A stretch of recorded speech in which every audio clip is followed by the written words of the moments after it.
Dear students, हमारे study channel marks plus में आप सभी का एक बार फिर से बहुत बहुत स्वागत है। प्यारे बच्चों, आज हम लोग लेके आए हैं क्लास 10th मैथमेटिक्स के चैप्टर नंबर 1, जिसका नाम है रियल नंबर यानी वास्तविक संख्या है। बहुत सारे बच्चों का कहना था कि सर नए सिरे से जो है पढ़ाई को शुरू किया जाए क्लास 10th। तो उन्हीं लोगों के कहने पे जो है और उन्हीं लोगों के डिमांड पे जो है हमने ये पूरा क्लास 10th मैथमेटिक्स का कोर्स लेके आए हुए हैं, जिसमें जो है हम लोग शुरू से एकदम फर्स्ट चैप्टर के फर्स्ट इंट्रोडक्शन से जो है हम देखेंगे, और ऐसे ही सीरियल क्लास वाइज जो है हम लोग इसमें टोटल सिलेबस को कैप्चर करने वाले हैं। प्रतिदिन एक एक्सरसाइज को टारगेट रखा गया है, एक एक्सरसाइज को एक दिन में कंप्लीट किया जाएगा, बाकी की चीज़ें जो है अगले एक्सरसाइज की अगले दिन में जो है कंप्लीट किया जाएगा। ठीक है, तो आइए बिना किसी देरी के आपका पसंदीदा कोर्स और आपका पसंदीदा बैच आज शुरू हो रहा है। आज से हम लोग कंटिन्यू जो है पर डे जो है एक एक चैप्टर के एक एक एक्सरसाइज को जो है देखने वाले हैं। तो अगर आपके साथी कोई भी हो जो क्लास 10th में पढ़ाई करते हो, उनको जो है आप ये वीडियो शेयर कर सकते हैं, और आपको अच्छा लगे तो वीडियो को लाइक ज़रूर कर दें। तो चलिए बिना किसी देरी के शुरू करते हैं और देख लेते हैं कि आज हम क्या क्या पढ़ने वाले हैं। तो जैसे कि आप अपने स्क्रीन पे देख पा रहे हैं कि क्लास 10th का मैथमेटिक्स है, जिसमें हम आज कैप्चर करने वाले हैं आपके रियल नंबर को।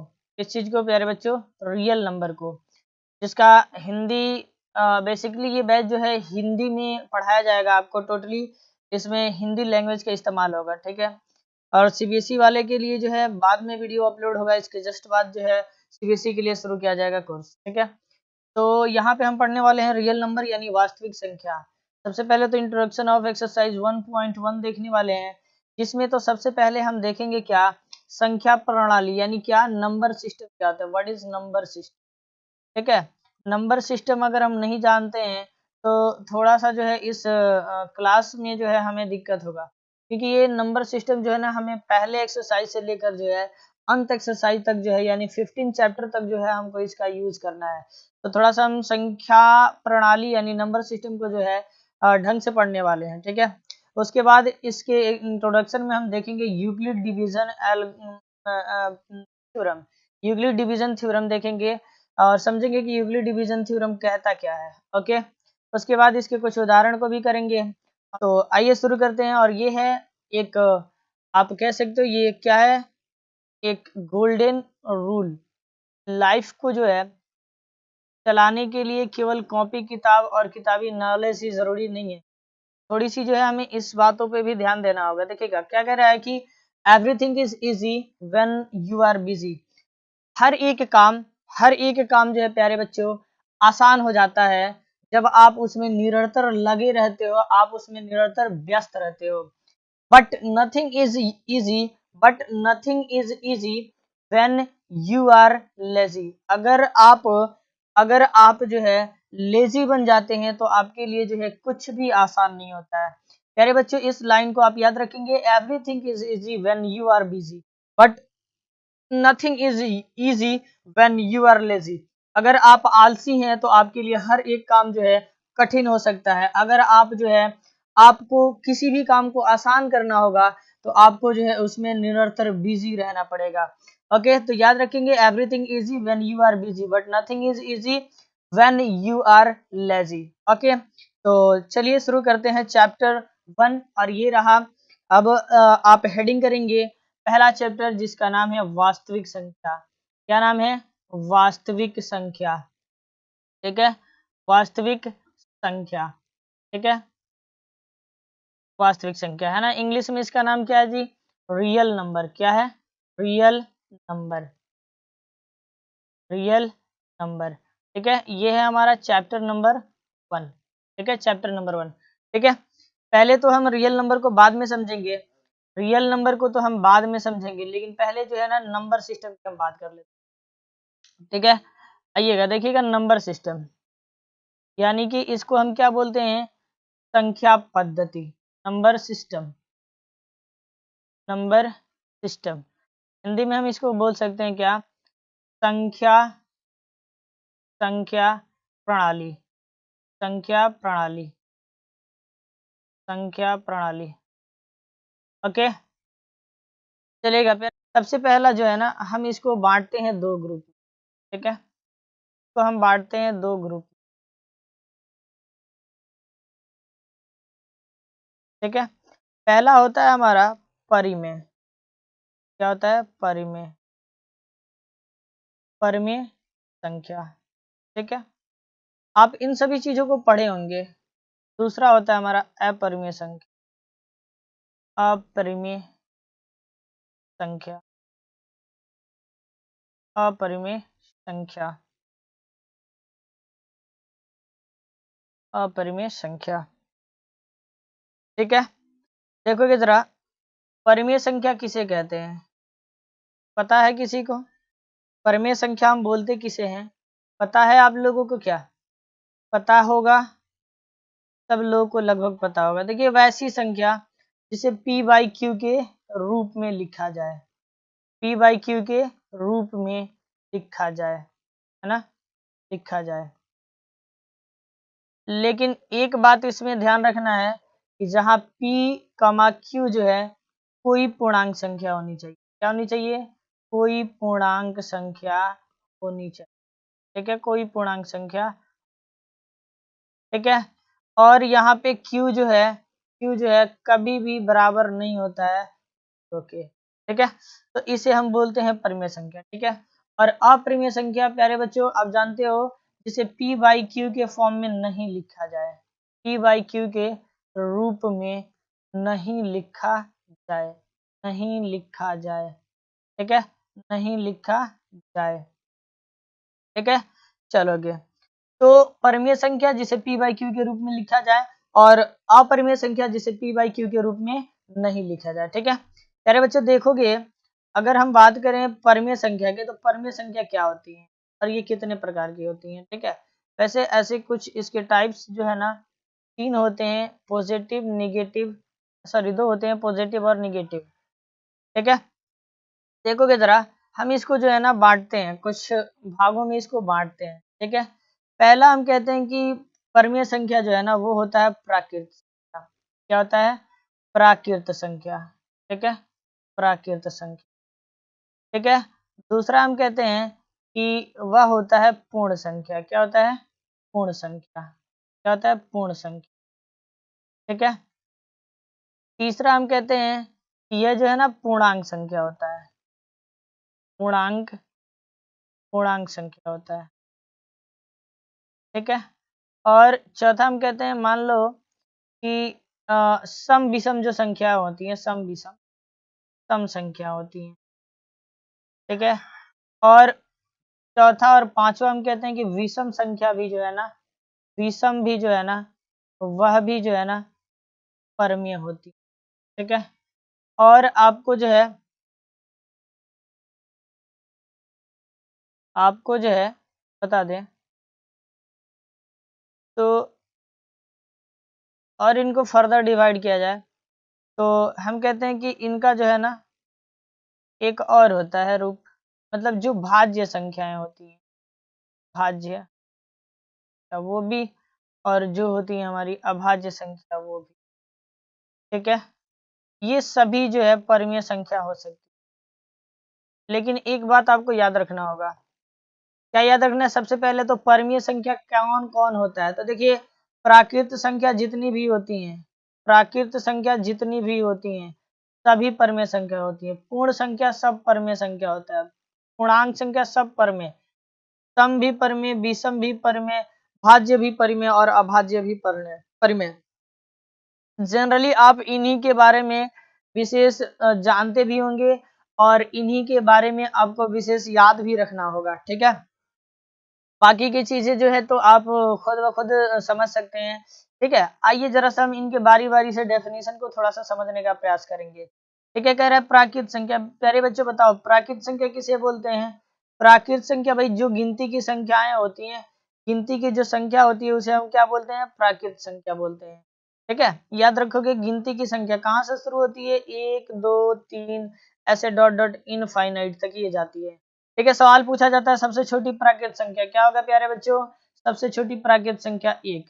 ठीक है, आगे बढ़ते हैं। आगे देखेंगे कि ये पूर्ण संख्या क्या होती है। देखो, पूर्ण संख्या जो होती है ना प्यारे बच्चों, उसमें जीरो अगर प्राकृत संख्या में आप मिला दो जीरो, तो बाकी के जो समूह प्राप्त होता है ना, इसको हम बोलते हैं क्या, पूर्ण संख्या। क्या बोलते हैं? पूर्ण संख्या। ठीक है, पूर्णांक संख्या के बारे में समझोगे तो ये कहता है ना कि ये जो माइनस की संख्याएं जो होती हैं, उसको अगर आप पूर्ण संख्या में मिला देते हो तो ये क्या बन जाती है? पूर्णांक संख्या। जैसे देखो, ये इनफाइनाइट तक इधर में जाती हैं, ठीक है, और इधर में मान लो -3, -2, ठीक है, -1, 0, 1, 2, 3, डॉट डॉट, इधर भी जो है ये इनफाइनाइट तक जाती हैं।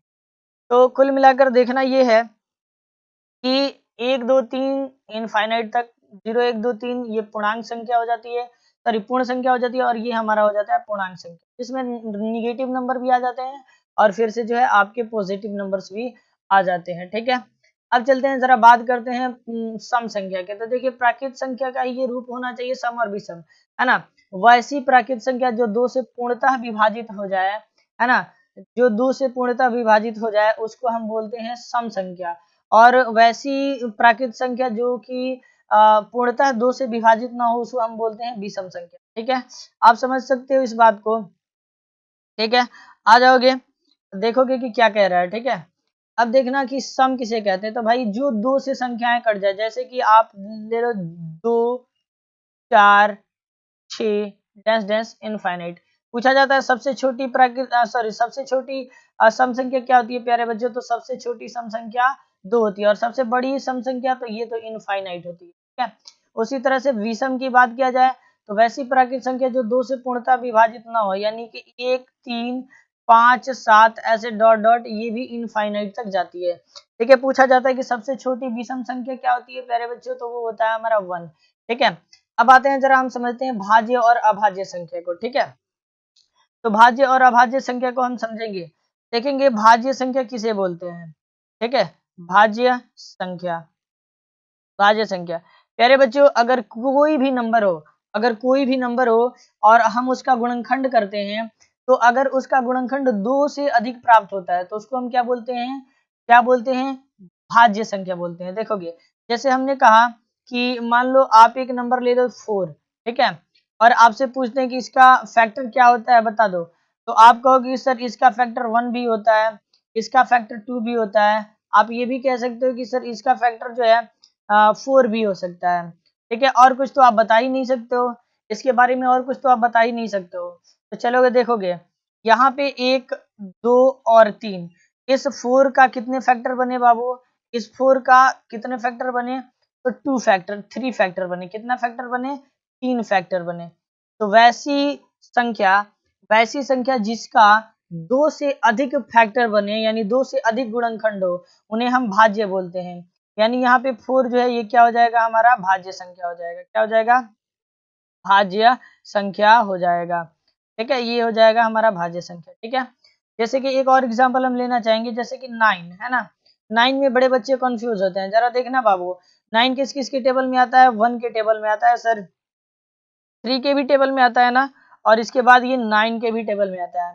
तो आप यहाँ भी देख सकते हो 9 के कितने फैक्टर बने? 3। इसलिए जो है ये क्या हो सकता है? 9 भी जो है एक भाज्य संख्या हो सकता है। ठीक है, अब थोड़ा सा भाज्य संख्या के बारे में और एक सवाल पूछा जाता है जनरली आपसे। ठीक है, पूछा जाता है कि सबसे छोटी भाज्य संख्या क्या होती है? तो प्यारे बच्चे याद रखना, उसको याद रखना, सबसे छोटी भाज्य संख्या होता है 4।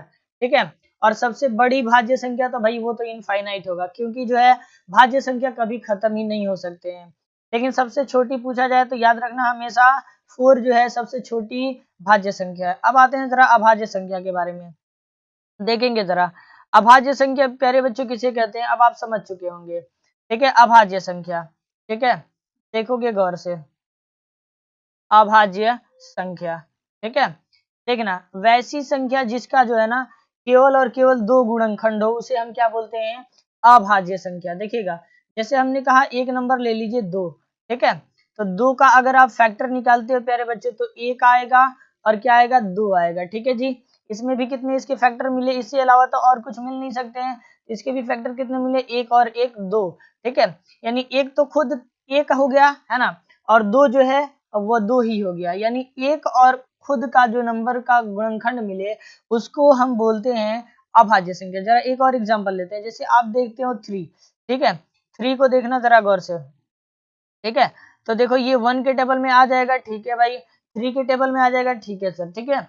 अब देखोगे यहाँ पे कितने फैक्टर बने, 3 के तो 2 ही फैक्टर बने, मीन्स कि इस 3 का भी जो है कितने फैक्टर, 2 ही फैक्टर बनते हैं। इसलिए वैसी संख्या जिसका अधिकतम फैक्टर जो है, अधिकतम गुणनखंड जो है 2 मिले, उसको हम क्या बोलते हैं, अभाज्य संख्या। उसको हम क्या बोलते हैं प्यारे बच्चों, अभाज्य संख्या। याद रखोगे, यानी वैसी संख्या जिसका 2 से अधिक गुणनखंड भाज्य, और वैसी संख्या जिसका 2 से अधिक केवल और केवल 2 ही गुणनखंड, उसको अभाज्य। ठीक है, अब थोड़ा सा और हम डीपली समझेंगे परिमेय संख्या को और अपरिमेय संख्या को। आप याद रखना यहाँ पे एक बात कि प्रत्येक प्राकृत संख्या जो है ना परिमेय संख्या होती है, प्रत्येक प्राकृत संख्या जो है परिमेय संख्या होती है, लेकिन प्रत्येक परिमेय संख्या जो है प्राकृत संख्या नहीं हो सकती। ओके, अब देखना यहाँ पे एक पूर्णांक पूर्ण संख्या, ये प्रत्येक पूर्ण संख्या जो है ना एक प्राकृत संख्या परिमेय संख्या हो सकती है, परंतु प्रत्येक परिमेय जो है पूर्ण नहीं। ठीक है, वैसे ही पूर्णांक, प्रत्येक पूर्णांक परिमेय, लेकिन प्रत्येक परिमेय पूर्णांक नहीं। ठीक है, चलोगे, तो अब जरा हम बढ़ते हैं आगे और देखेंगे कि परिमेय संख्या और अपरिमेय संख्या के बारे में हमारा सिलेबस क्या कहता है। ठीक है, तो चलोगे यहाँ पे हम एक पेज और ऐड करते हैं। ठीक है, आ जाओ, देखते हैं जरा परिमेय संख्या, है ना, एक बार फिर से। तो हमने अभी बताया आपको बाबू कि जिसे p बाई क्यू के रूप में लिखा जाए, वेयर p कमा क्यू कोई पूर्णांक हो। क्या हो प्यारे बच्चों, कोई पूर्णांक हो। ठीक है, कोई पूर्णांक हो, और q जो है बराबर नहीं होना चाहिए 0 के। इसको जो है हमें बहुत गौर से समझना है। ठीक है, इसके कुछ एग्जाम्पल्स को भी याद रखने हैं।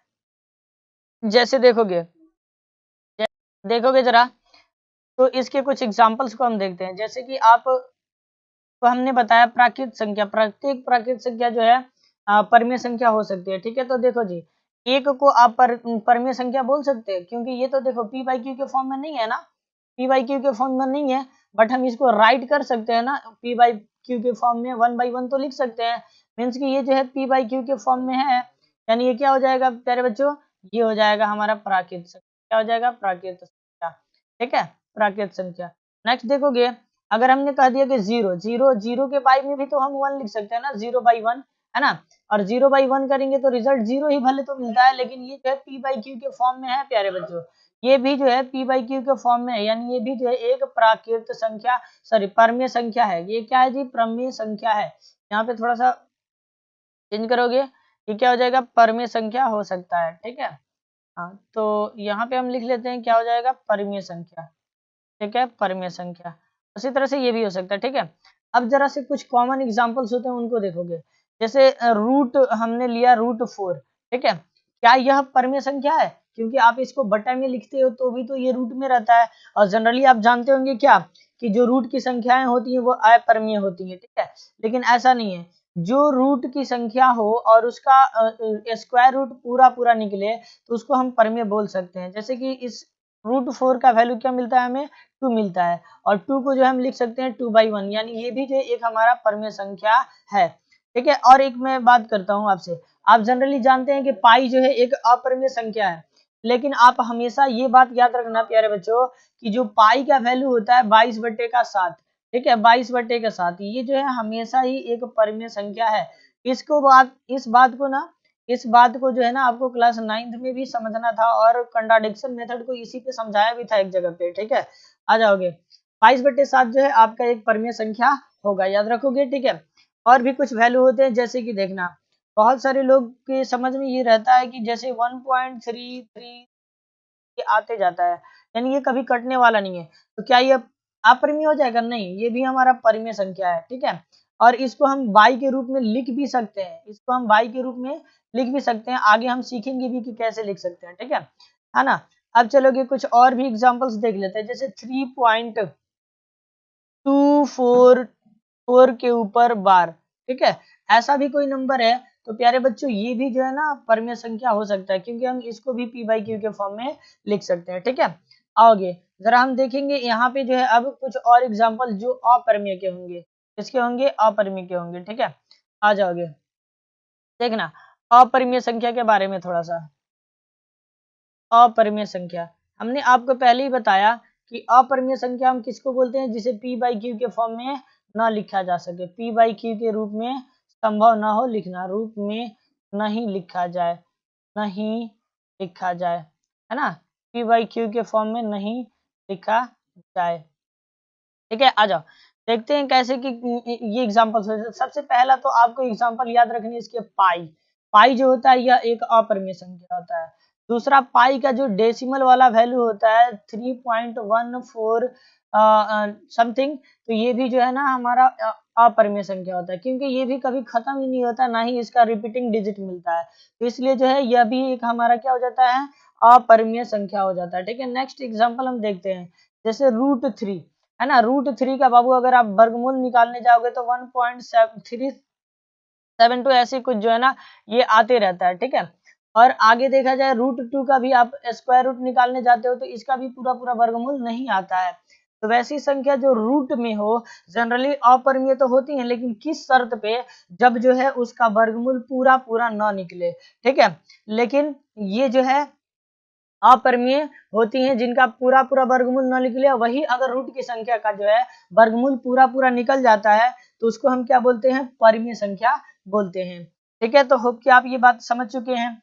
आइए अब हम आगे बढ़ेंगे और देखेंगे, अब अपने एक्सरसाइज पे चलेंगे और वहां पे जो है कुछ बातें समझेंगे। ठीक है, आओ चलते हैं एक्सरसाइज की तरफ और देखते हैं कि क्या एक्सरसाइज में हमें पढ़ाया है। लेकिन उससे पहले जो है ना एक चीज और देख सकते हैं हम। क्या देख सकते हैं प्यारे बच्चों? तो अब हम समझेंगे वास्तविक संख्या किसे कहते हैं। ठीक है, अब हम यहाँ पे समझेंगे वास्तविक संख्या किसे कहते हैं। ठीक है, आओगे।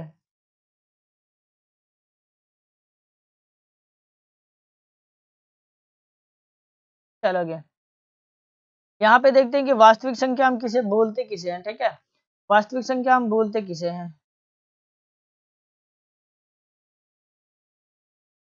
चलोगे, वास्तविक संख्या देख लो, वास्तविक संख्या हम किसे बोलते हैं? वास्तविक संख्या, वास्तविक संख्या का डेफिनेशन कुछ पहाड़ नहीं है ना, कुछ भी पहाड़ नहीं है, आप बस ध्यान से समझोगे देखोगे। क्या देखना है? तो लिखना है आपको कि परिमेय, परिमेय तथा अपरिमेय, परिमेय तथा अपरिमेय की सभी संख्याएं, की सभी संख्याएं, की सभी संख्याएं कहलाती हैं, क्या कहलाती हैं भाई? तो वास्तविक कहलाती हैं, वास्तविक संख्या कहलाती हैं, वास्तविक संख्या कहलाती हैं। एग्जाम्पल की बात कर लिया जाए तो कोई सा भी एग्जाम्पल आप उठा के रख दो जो परिमेय में भी हो, कुछ एग्जाम्पल परिमेय के, कुछ एग्जाम्पल अपरिमेय के।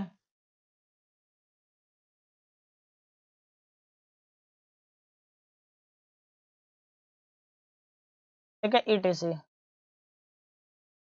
ठीक है, तो आप समझ सकते हैं कि वास्तविक संख्या किसे बोलते हैं। तो वैसी संख्या जो परिमेय और अपरिमेय की संख्या होती है, यानी जो परिमेय होगा और अपरिमेय होगा वह सभी संख्याएं जो है क्या कहलाती हैं? वास्तविक संख्या कहलाती हैं। ठीक है, बातें क्लियर है? इतनी बातें इतनी क्लियर है ना। चलते हैं, बढ़ते हैं आगे और देखते हैं एक्सरसाइज की क्वेश्चंस और उनके जो है इंट्रोडक्शन सेक्टर में जो है हमारा थ्योरम जो पढ़ना है उसको समझते हैं। ठीक है, तो आइए बिना किसी देरी के देखते हैं। सबसे पहला बात आता है इसमें थ्योरम की। ठीक है, आप इस थ्योरम को देखोगे जरा। ठीक है, क्या कह रहा है प्यारे बच्चों? आप देखो जरा यहाँ पे क्या कह रहा है कि प्रमेय प्रमेय 1.1 में क्या बताया है हमको? ये बताया है कि अगर कोई, है ना, यूक्लिड विभाजन प्रमेयिका के बारे में समझेंगे। क्या बता रहा है?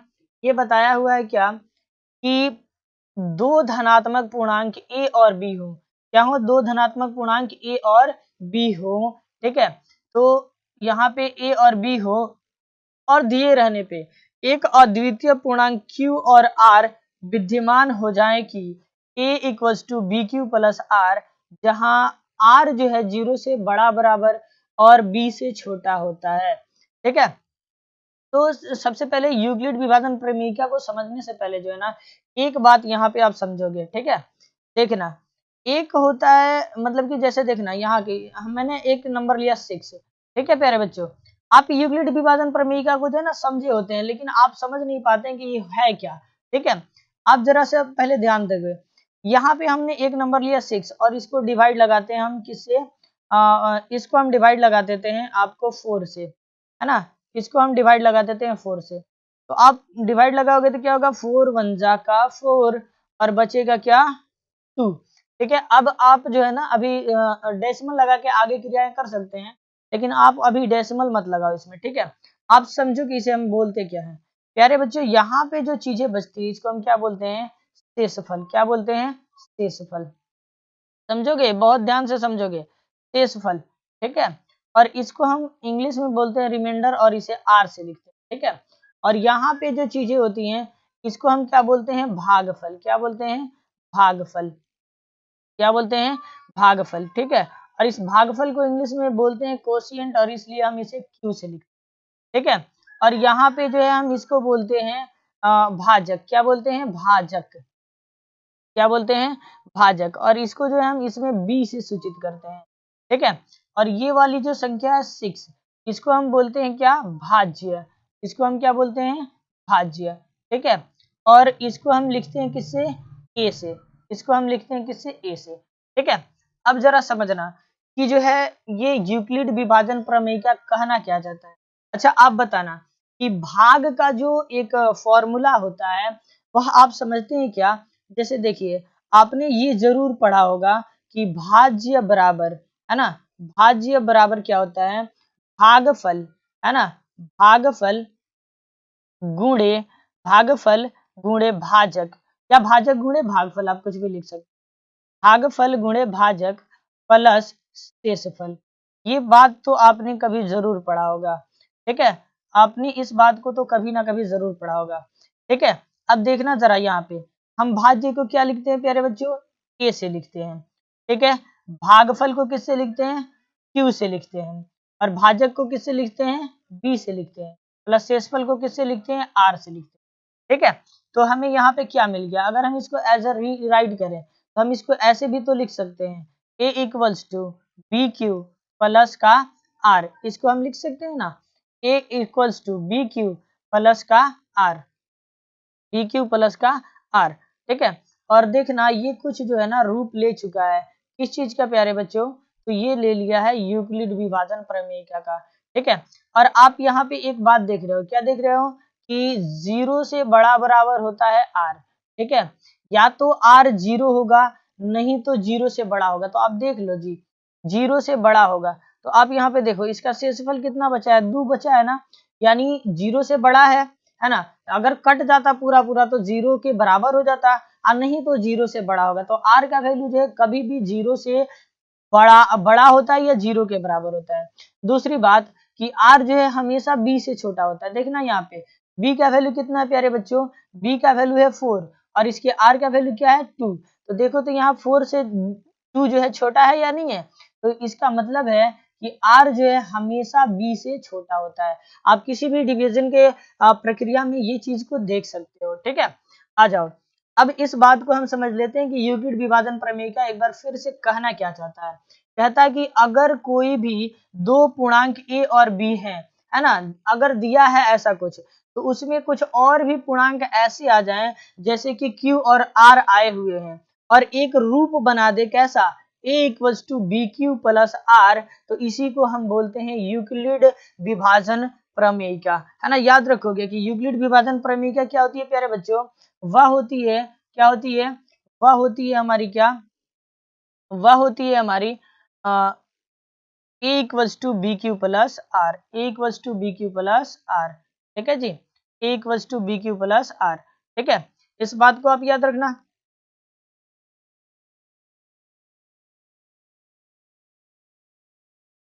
ए equals to B Q plus R. ठीक है, यही जो है हमारा क्या होता है, यूक्लिड विभाजन प्रमेय का। ठीक है, और यहाँ पे जो है ना हमेशा एक बात आपको याद रखना है कि आर का जो वैल्यू होता है वह 0 से छोटा बड़ा बराबर होता है और b से छोटा होता है। ठीक है, चलोगे।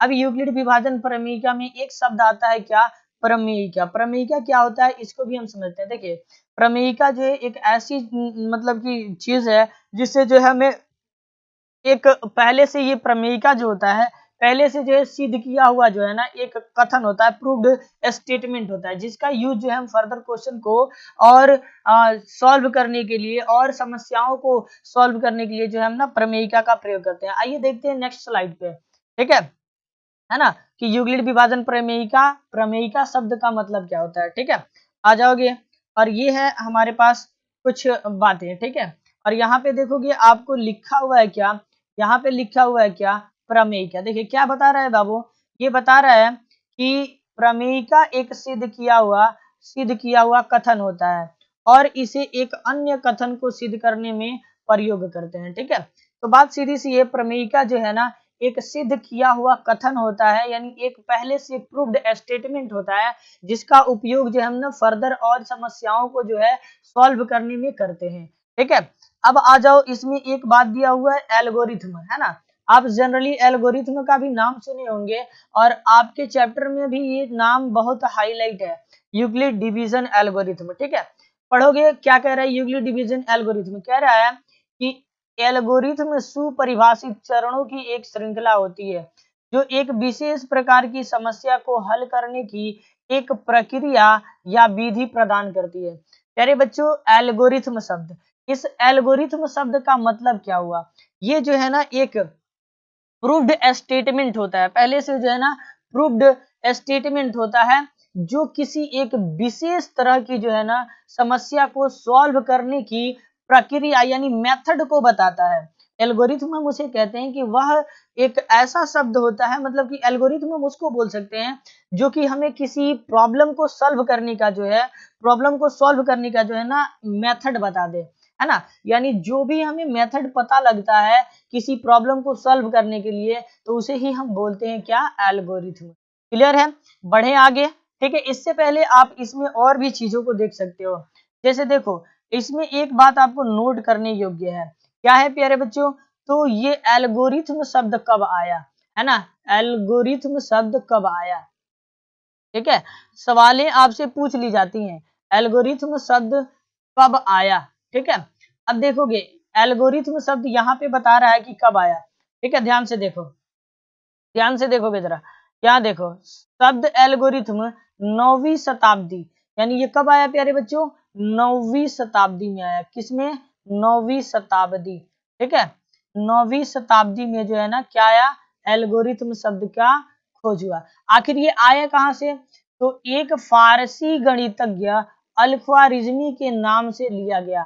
ये देखिए एल्गोरिथम शब्द जो है यह कहाँ से लिया गया, एक फारसी गणितज्ञ अल-ख्वारिज़मी, है ना, अल-ख्वारिज़मी जो थे एक मैथमेटिशियन थे जिनके नाम से लिया गया। वास्तव में जो है लिया गया था, है ना। वास्तव में एक शब्द और आता है अलजेब्रा, इस बात को याद रखना, क्या आता है, अलजेब्रा। अलजेब्रा भी जो है ना इन्हीं की एक किताब लिखी हुई थी जिसका नाम है हिसाब अल जबर। क्या नाम है, हिसाब अल हिसाब व अल हिसाब अल जबर हिसाब अल जबर हिसाब अल जबर व अल मुकाबला, है ना, अल मुकाबला। ठीक है ना, इनका एक किताब है लिखा हुआ। ठीक है, उसको हम बोलते हैं क्या, हिसाब अल जबर। उस किताब का नाम क्या था, हिसाब अल जबर व अल मुकाबला। ठीक है, इससे जो है ना अलजेब्रा शब्द की उत्पत्ति हुई है। वास्तव में एल्गोरिथम शब्द जो है यह अल-ख्वारिज़मी के नाम से लिया गया है और अलजेब्रा शब्द भी जो है ना उन्हीं की एक लिखी हुई पुस्तक किससे, हिसाब अल जबर व अल मुकाबला से ली हुई है। ठीक है, अब यहाँ पे देखेंगे कि अल-ख्वारिज़मी का पूरा नाम क्या था। ठीक है, आप यहाँ पे देख सकते हो अल-ख्वारिज़मी का जो है पूरा नाम क्या था, मोहम्मद इब्न मूसा अल-ख्वारिज़मी। ठीक है। इनका जीवन काल क्या रहा था, 780 से 850 आयु। ठीक है, आप इन बातों को भी स्टार लगा लो और इसको भी आपको याद रखना होगा कि अल ख्वारिज़मी का पूरा नाम क्या था। ऑब्जेक्टिव देखिए इस समय जो है ना खास करके बिहार बोर्ड के बच्चों के लिए जो है ना एमसीक्यू ऑब्जेक्टिव जो है ना बहुत ही ज्यादा इंपॉर्टेंस रख रहा है, क्योंकि जो है 50% एमसीक्यू चांसेस क्वेश्चंस है, 50% एमसीक्यू क्वेश्चंस है और उसी व्यू से हमें पढ़ना है। इसलिए मैंने इस स्लाइड को लिया हुआ है, ठीक है, ताकि हम इसमें से ना पढ़ के आपकी सारी डाउट्स को क्लियर करें और इन बातों को याद रख सके आप। ठीक है, चलोगे अब हम चलेंगे इसके एक्सरसाइज की तरफ। ठीक है, एक्सरसाइज की तरफ चलेंगे क्योंकि इसमें कुछ विशेष जो है ना एक्सरसाइज 1.1 में भूमिका में जो आप पढ़ोगे तो इसके उदाहरण में बहुत ज्यादा विशेष कुछ बताया हुआ नहीं। ठीक है, आगे हम और भी फर्दर एक्सरसाइज में जो है इंट्रोडक्शन की बात करेंगे तो वहां पे अगले एक्सरसाइज की बातों को हम लोग वहां पे करेंगे। ठीक है, फिलहाल आपको इसमें याद रखना है जो अभी तक हमने चीजों को बता रखा आपको। ठीक है,